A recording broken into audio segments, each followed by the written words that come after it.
Hello అండి, చేపల పులుసు సులువైన పద్ధతిలో ఎలా వండేయాలో చూసేద్దాం. ముందుగా ఒక గిన్నెలో చేప ముక్కల్ని తీసుకొని ఉప్పు వేసి శుభ్రంగా కడగాలి.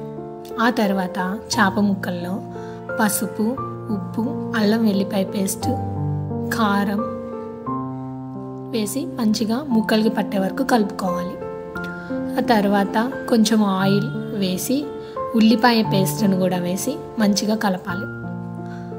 తర్వాత చింతపండు పులుసు వేసుకొని మంచిగా చిక్కగా గుజ్జుగా కలుపుకోవాలి. కొంచెం ఉప్పు, కొంచెం కారం, అంటే రుచికి సరిపడా ఉప్పు, రుచికి సరిపడా కారం వేసి ముక్కలకి పట్టే వరకు కలుపుకొని మూత పెట్టి పక్కన ఉంచుకోవాలి.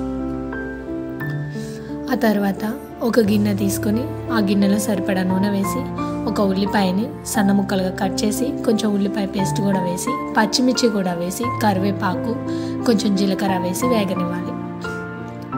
తర్వాత కొంచెం పసుపు వేసి అల్లం వెల్లిపాయ పేస్ట్ ఒక చెంచాడు వేసుకొని వేయించుకోవాలి. తర్వాత మనము ముక్కలకి పులుసు, అల్లం పేస్ట్, ఉప్పు, కారం, పసుపు అన్నీ పట్టించి పక్కన పెట్టి ఉంచాం కదా, ఆ మిశ్రమాన్ని తాలింపులో వేసి పులుసుని దగ్గరికి ఉడికే వరకు ఉడకనివ్వాలి. తర్వాత రుచికి సరిపడా ఉప్పు, కారం, మసాలా పౌడర్ వేసి పులుసుని మంచిగా దగ్గరికి వచ్చే వరకు ఉడికించుకొని కొంచెం కొత్తిమీరతో గార్నిష్ చేసుకుంటే ఎంతో రుచికరమైన సులువైన పద్ధతిలో చేపల పులుసు రెడీ అయిపోతుంది. ఈ చేపలు తినడం వల్ల మన శరీరానికి కావాల్సిన పోషకాలు అందుతాయి. చేప కాలేయంలో ఉండే డి విటమిన్ ఎముకలు దృఢంగా ఉండడానికి సహాయపడుతుంది. గుండె జబ్బుల్ని నివారించవచ్చు.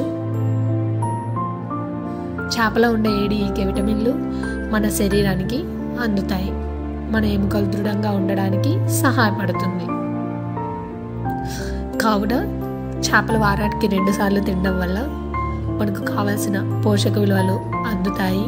మనం బలంగా ఉండటానికి సహాయపడుతుంది.